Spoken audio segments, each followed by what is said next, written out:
Welcome to Killer Women with your host, best-selling author Danielle Girard. The Killer Women vodcast is pleased to be a part of the Authors on the Air Global Radio Network. To learn more about Danielle and her books, visit her at www.daniellegirard.com, and to access all of our vodcasts, go to youtube.com/Authors on the Air. And now, Danielle's next killer woman. Hello, and welcome to the Killer Women podcast, a proud member of the Authors on the Air global network with more than 4 million listeners. I am your host, suspense author Danielle Girard, and my guest today is Debbie Babitt. Debbie was copy director for 2 major Manhattan publishing companies. She has worked as an actress, playwright, and drama critic. Her first novel, Saving Grace, was named one of the most anticipated thrillers of 2021 by CrimeReads and voted one of the best debuts of 2021 by Suspense magazine. First Victim is her second novel and was named one of the Buzziest Books of 2022 by Buzz Books. Her feature articles have appeared in CrimeReads, Suspense magazine, and Mystery and Suspense magazine. Debbie is the daughter of a former federal judge and is married to a criminal defense attorney. She and her husband divide their time between New York and Florida. Welcome, Debbie.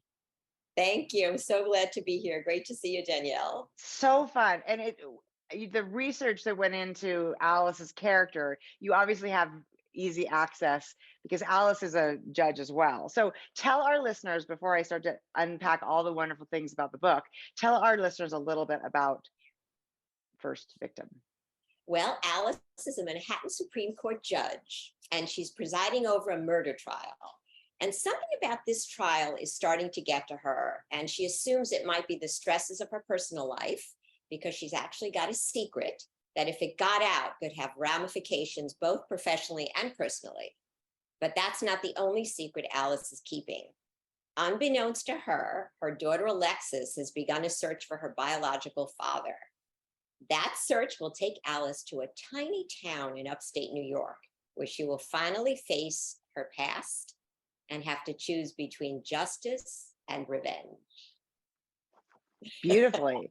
It's clear you were an actress. My elevator pitches are always like, and there's this other thing, and so sideways, and I forgot about that person. So beautifully spoken. Okay, so tell us, Debbie, what was the inspiration for First Victim? Well, like with all my books, everything comes to me in character, and again, we go back to acting. The great Russian director Stanislavski said, "Character is action." So in this case, I saw a woman coming into the courtroom. She was wearing black robes, so I knew she wasn't the defense attorney or the prosecutor. Nope. Or court officer.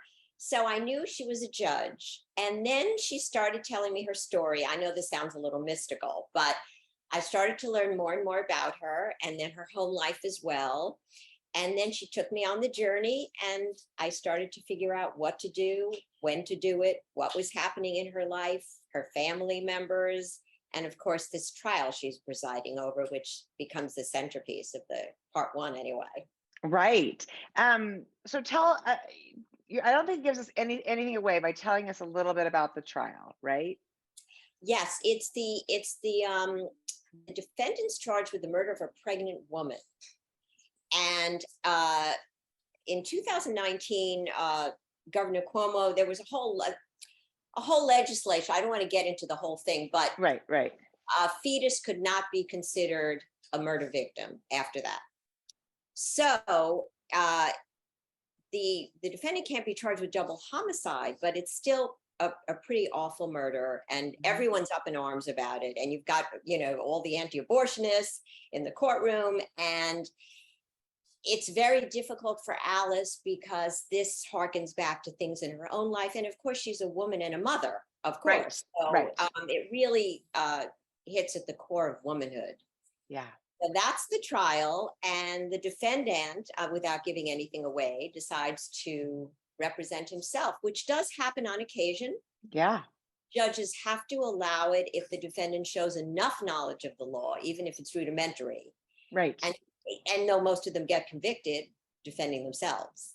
Yes. So you've got quite an interesting Right. thing going on with a case that Alice actually caught by accident because the original judge was hurt in an accident. Yes, which I think is it's so interesting, the idea that if you are in the judge analysis case, she has, as you said, she has trauma in her background. And if you are a woman judge facing a man who's been accused of something that is even peripherally similar to something that's happened to you in your own past, how hard is it to be objective? Right. That's the really hard part for her. And she's never quite faced that as a judge. She started out as a prosecutor, like most judges. So a lot of times trials are weighted toward the prosecution. And the state, of course, has resources defense attorneys don't have. But in this particular case, absolutely, this really cuts to the quick. And with all the stresses in her personal life, Right. quickly leading to her feeling an emotional upheaval. Right.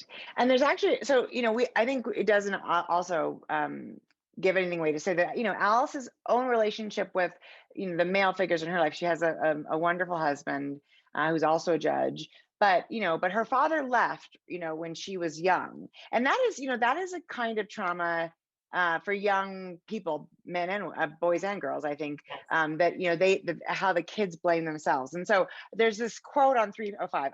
I always sticky tab things I love, or write the page numbers down so I can quote it, that I love so much. And I think it speaks to not just this situation and her feelings about her father, but sort of how women deal with their shame, their blame, their self-blame.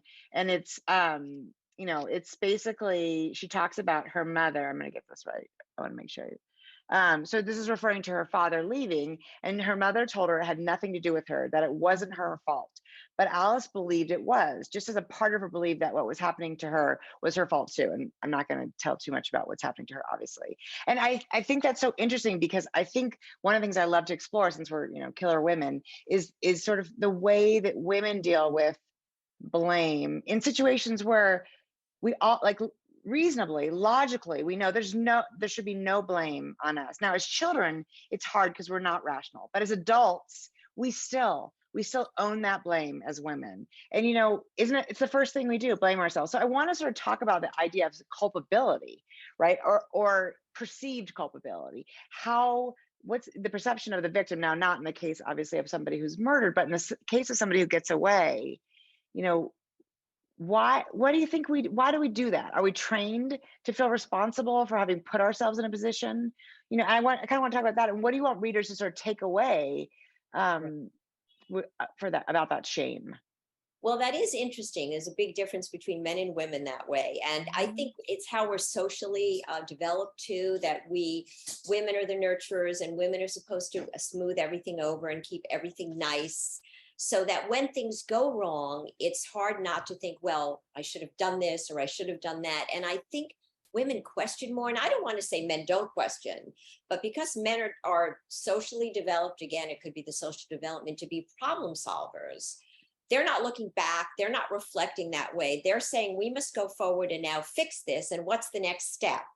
And I think women, because they're plagued with self-doubt, they're thinking, I could have done it this way. I don't know if it has to do with being a mother and being the one that took care of the family while the men were out hunting and reading back.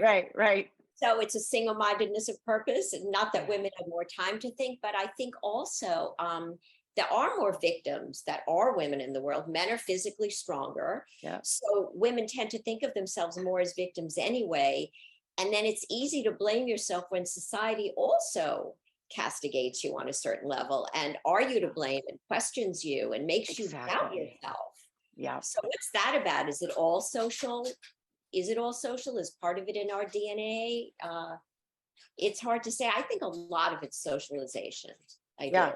Yeah, but it's true. I mean, you talk about sort of the, and we see this now all over society, women who stand up against, sexual offenders and sexual harassers. And then the entire case turns towards what was that woman's part in her own, right? And so quick to say you did this or you did that, and it couldn't possibly be the man, or he was seduced or he was tempted, or it's right. fault. Or you wore the wrong outfit, like he can't control himself, and therefore you must Right. never invite any temptation in any way, shape, or form. It is really interesting. And I think as as a judge, and now your husband is a judge, so you see this from a very intimate perspective. I think you do, this is a court drama largely. I mean, Right. it alternates between being in court and being not in court. And because of the stressors, as you said, with Alice's personal life, which, are really well drawn and very real. I felt like what was going on with her husband, is of course very real. And I don't want to give that away. You have to read the book, but it's it's a court drama, and you obviously make that feel so authentic. I never feel like I have zero background in anything legal. And I don't even read that many court dramas, because I just I never know that much about them. But I think the thing that's great about this book is we're not in the court all the time. It's not so much about the procedure of the court, although obviously you know enough to know how to do that. It's very much more about sort of this one woman's journey in this very sort of short amount of time in dealing with this case. So tell us about do you just sit your husband down and interview him? Have you lived with him long enough that you sort of know this all? Tell us that part. Well, my father was a federal judge. Oh, that's your father. That's right. Okay. Right. But he never brought his work home, except I'll tell you a very quick story. This is so strange. Well, one time I came home from college and I found out our phones were being tapped by the FBI. I didn't know why. And then we get a call one night, we're having dinner, that someone had taken a maid hostage and was demanding to see my father in his chambers. Now, he was a bankruptcy judge. He was a bankruptcy judge for the Southern District. He wasn't a criminal in the criminal area. But so we ran downtown, but they didn't wait for my father. And a police officer put on his robes. And when the man who took the maid hostage reached into his pocket, the cop shot him dead. And the man did not have a gun. He was not armed. My father was so upset that whatever reasons they couldn't wait. It was so long ago, but I remember seeing the bullet hole over his desk. Right. In the wall. It was unbelievable. But aside from that, I didn't learn a lot. He didn't bring a lot home, but I did learn a lot from my husband. Yes. Yes. And I sat in on a lot of trials. Oh, you did? Okay. Got access that way. And then I got to know the court officers, and they tell me this judge is here and you can watch and this was all actually before COVID. Oh, yes. So this was gestating with me for a while before I really sat down and wrote it. So I got a lot. And then I'd ask my husband a million questions. Yes. And then how nice. And then he had to vet it, because my editor said, we must make sure everything's correct. We can't get anything wrong because of all the readers who write in and say, you got this wrong. I know. You got that wrong, which is why I made my towns fictitious, some of them, because you don't want someone saying, that wasn't Main Street. But anyway. Right. So my husband Ted vetted it. Yes. And so that helped, even though, it's only the first part of the book, but that was important because it's a lot of, you want to get it right. And there's a lot of detail, right. And it's so interesting, like, to be, as authors, there's this whole, our worlds are so intertwined with the getting things 100% correctly, authenticity, procedure, places, if you're going to use real ones, the way weapons work, all of those things. Oh, and yet, my God, yes. I know. And yet then you can, the rest of it, I mean, you can take us as, far-fetched as you want, but the moment you sort of mess up something that readers expect to be correct, you sort of lost your footing on the whole thing. Well, I'll tell you something interesting. Okay. So everything's ready. The edits are done. The book's got to get out. Okay. Well, I write to my agent. I don't know why this didn't come up. I write to him talking about a Glock figures into it. Right. And he says, that can't happen. And I know these things. I said to him, why didn't you tell me this months ago? Yeah. Well, I went online and all these military gun guys are emailing me. We're going back and forth. This one saying this can happen. This one saying this can happen. I'm like, I have to get my book in. I have to get this right. Right. Oh my God. That was a lot harder than the legal, because this area, I don't know at all. This is not but I need the weapons. I mean, I love dealing with the psychological stuff. And then you have to get the logistics, and that's the hard part for me. I'd rather just deal with stuff in their head and what they're feeling and what's going on. Right. Because as long as you motivate that, right? As long as you motivate that, you don't, because psychology can, a trigger can manifest itself 1,000 different ways in someone's brain, but a trigger, an actual trigger, can only really go off a certain number of ways, right? Exactly. And I don't want all Yes. these people writing to me saying, that would never happen, blah, blah, blah, blah. And I said, just what I need. And these guys are real. They're these gun clubs. You have no idea. They're rabid. Oh no, I think I might know. And there's some wonderful resources. Cops and Writers on Facebook is a wonderful Facebook group you can join, and then you can post a question, because sometimes I find it's not just a procedure somewhere, but it's like a procedure in a certain state, or That's true. Right. It's got to be Mhm. your state. Exactly. That's good. Mhm. I'm going to look that up. Thank you. Yeah, you're we got to share our resources, right? So this is your second novel. Yes. And I have not yet read Saving Grace. And one of the things I love about this book a lot is that we're talking a lot about relationships between women, right? This is Alice and her daughter Alexis. It's Alice and her own mother. The way that we keep secrets from each other, again, sort of probably feeding into our shame. So is Saving Grace also does it also delve into those relationships? Well, that's Women? interesting. In First Victim, there's also a best friend, Connie. That's why it's narrated Yes. from all 3 points of view. And Yes. that's why I always ask people, is it all 3 different women on the cover, or 3 sides of the same woman? Yes. Yeah. Oh, interesting. Right. Isn't that interesting? Yes. I actually think the judge is the one in the bottom, because it looks like she's wearing robes somehow. The neckline. And Yep. That's so funny. Well, and the woman at the top to me looks a little younger, like Yes. that's Alexis, right? Yeah, and that could be Connie in the middle, right? I know. That's so interesting. Yeah. They did a great job. But yeah, Grace it's interesting because that character came to me as an 11-year-old orphan living in the South, if you can believe it. Oh wow. So Just and I've all never of been all your own experience. I was gonna say all your own experiences, it sounds like. So I had to figure her out. But what happened was that crosscuts back in time with Mary Grace as the sheriff of the town 24 years later, because girls go missing when she's a kid, and another girl goes missing. But at that point, Mary Grace is the sheriff and a single mother herself. Wow, yeah. So we have a character who's an orphan, feeling her parents left her. They both died at the same time. So she goes to live with her aunt and uncle, and it's not that warm a relationship, or with her cousin. And then she becomes a mother. So now you have a different kind of situation. Right. And then she has a teacher she loved who took her under her wing. So there are female relationships in that book as well. That's interesting. And my editor actually made the point that I seem to choose law enforcement because Mary Grace is sheriff. Mm-hmm. Alice is a judge. Right. And in my third book I'm writing now, I'll tell you a little about later, The Man on the Train, my main character is a male, but his wife is a prosecutor. So it's interesting that I tend to gravitate toward law, maybe because, I don't know, is the law black and white, or there's shades of gray? As my husband tells me, the law is what the courts and judges say it is.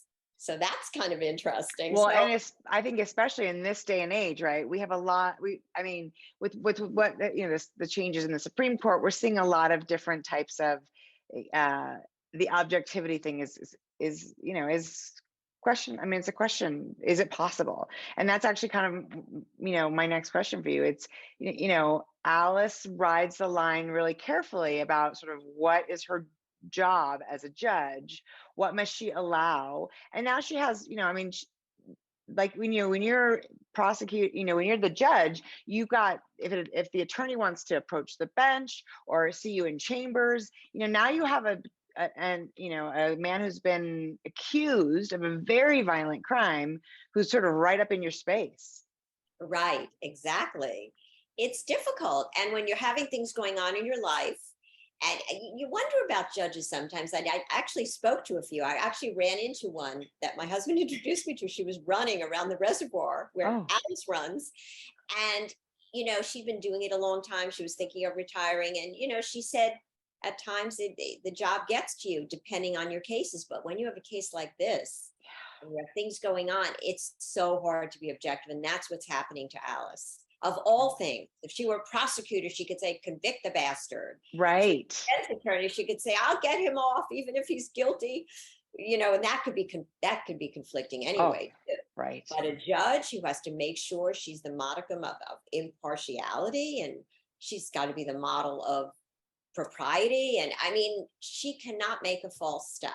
She cannot make a false move. Right. And that's so interesting because even if she, even if she is watching this thing unfold and thinking the evidence is stacked against him, he should be convicted, any misstep on her part means mistrial. And then the whole thing has to start over, right? Exactly. And she'd be reversed on appeal. So she has to be really careful. That's one thing judges hate, is to be reversed on appeal. I can So, imagine. and he's defending himself. So she has to be even more careful to make sure that nobody steps on his rights. I mean, he has the right to represent himself. I Yeah, know. it's That's crazy. and he's a bit creepy. That Yeah. man is creepy. So, here's a woman who's, because of things going on in her own life, not sleeping that well, and right, all these, and then the stress of things happening in her marriage and with her daughter. It's like, you realize there are to show up with that kind of focus. I mean, right, there's one moment where she loses focus and Yeah. she's like, oh my God, like, I can't even imagine a job. I feel like all I do all day is lose focus. So I can't even imagine a job where you have to be like so on it, right? All the time. That the stress of that. And that's why, Right. you have to rely on crutches here and there, which she never thought she'd have to. But Right. this is, Right. and it's what drama is. I remember when I was writing plays, anything you write is always the moment of crisis. You're not writing about characters' everyday lives. You're writing about that moment. Right. So this is that moment in her life where everything's on the line, and she's got to and it's a high profile trial too. Right. So yeah, that's the thing I love too, when people do, is they sort of take somebody and so there's nothing frail about Alice. There's nothing, she's formidable, she's smart, she's hardworking, she's, honorable. I mean, she's sort of set up everything right. She's protected her daughter, she's, protecting her, her family.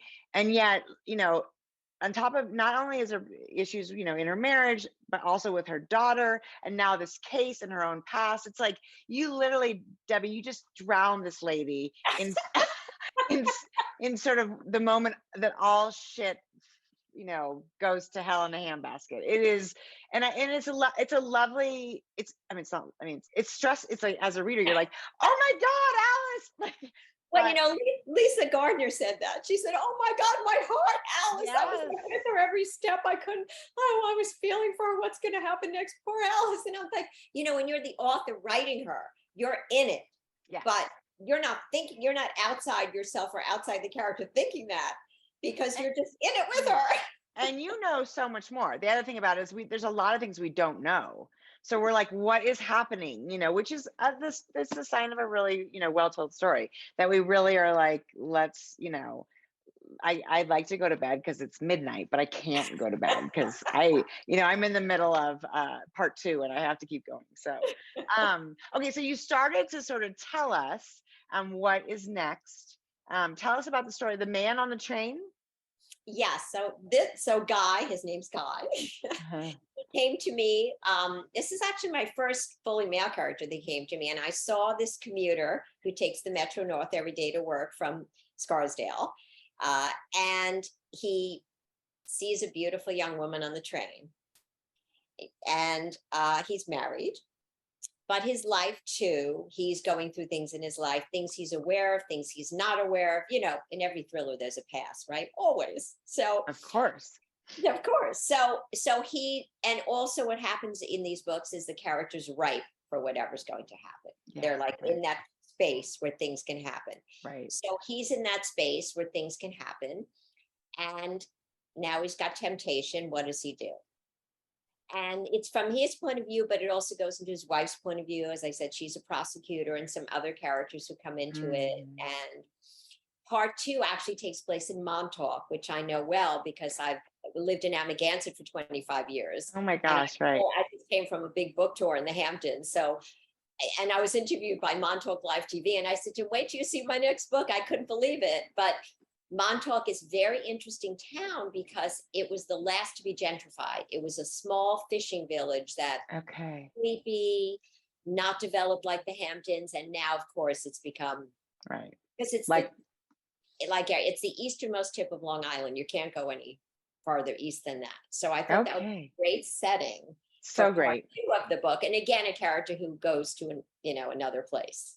Yes, so that's interesting. That happens here, and it sounds like in the first book, she's in the town where And Saving Grace, yes, mhm, you're right. She does not leave that town. she does not. But Well, so that's in 2 time periods. yeah. It's Oh, okay. Saving Grace. Interesting. So the other thing I think is interesting about this, and not everybody does this, is the idea, and you just mentioned part 2, the idea of the books in parts. We don't see that all the time. Can you talk about sort of like what, how do you think about the structure of the book in terms of sort of the parts of it? How does that work for you? Yes, sometimes it's interesting you say that because I usually know that, especially these last 2 books, that we're going to end up in another place. Yeah. How we get there, I'm not sure, but we get there. And it just seemed to me that, especially, and I did the same thing actually in Saving Grace. Saving Grace, interestingly enough, was now and then. And Okay. the then chapters actually had headings for each chapter, but not the now sections. And then Okay. but part 2, that's what got me to the parts. Part 1 in Saving Grace was now and then. And I knew I needed a part 2 because part 2 was only now, because now things are starting to come together, Mhm. even with memories, but we don't go back to then. Got So it. that stayed with me, I think, for First Victim, because I knew there was such a shift to the past. It would have to be another part. Right. In Man on the Train, the same thing. And then it even goes beyond Montauk. It's almost Uh, like the segregated parts of the character's life, but then as they're starting to, past and present, starting to come together, I right. need to have a segregation, but yet you felt it was moving Yeah. toward the center. That I isn't think that holding. Yeah, I think it's interesting that you do, and I do think that's and maybe it's the way you look at like a 3-act structure because you're a playwright. Yeah, that's interesting. Maybe. Yeah, that's interesting. Um, I don't see that all the time, but I actually I appreciate it. I was trying to find a way, and I appreciate that they have, that there's sort of notice to the reader that okay, we're making a shift. And I enjoyed it. I like that. I like the idea also of it's a really clear sort of okay, we're the end of Act 1, and oh, everything's about to sort of get really hairy. I appreciate that as well. So when can we expect the Man on the Train? Summer 2023. That's what we're shooting for. I'm working furiously to finish up revisions. I'm working night and day. This is my Oh, night. This is my break, Danielle. I decided to take a break. I didn't go to BoucherCon. I'm just I working. know. I I know. know Well, you had a great time there, I know, and congratulations to you. Very exciting. did you watch that whole thing? I actually didn't win an award. No, I but I just know, but just being on. Are you kidding? Just being nominated? Are you kidding? Well, anyway, you're so sweet. But anyway, well, this is super exciting. I love it. And actually, I'm going to show the cover because it is interesting if I can get it to not shine my lights. That there's, this woman's face and then the, top and bottom. And she is maybe wearing robes, which I think is really It interesting. looks like a good. Um, and those, and yeah, and the 2 women, and that's right. Connie also, it's interesting to talk about. So Connie is the friend, Alice's childhood friend, and it is interesting how we, how she is still experiencing the trauma, of their shared history. So, and we don't really ever leave our past behind, and I think that's a lesson from this book too. Never. I know. It always seems to find us, right? It It's does. amazing. Maybe that's why people like thrillers, because they feel that we get to resolve the past somehow in the present. Yeah, I think a satisfying thriller is a really lovely way to be like, okay, you can put your past behind you, but you might have to kill some people on the way. So that's why we don't do it as much in real life, right? No Oh, killing people in real life. Somebody told me that was a rule.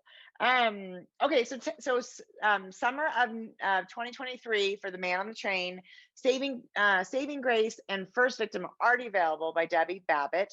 Debbie, tell us where people can find you online, social media, website, all that great stuff. right. DebbieBabitt.com. And no one ever spells my last name right. In fact, it keeps auto-correcting the wrong last name spelling, but it's BABITT.com. And I'm on all the social media, Twitter, Instagram, Facebook, Goodreads. And you can, Saving Grace is out in trade paperback now, but it's also out in mass market from Harlequin. Oh, interesting. Yeah, they selected it for the Worldwide Mystery and Suspense Club. So it's out in Congratulations. small paperback. I just want to show you very quickly. Yes. They had to change the cover. I guess that was part of Yeah, that's whatever. part of the deal because the publisher owns the cover. Let's see, Right. bring So, it. Oh, yeah, that's beautiful. so it's a backpack with some blood on it. So it reminds people of Stephen King, I was told. But anyway, so this, That's this is that's a tiny true. little book.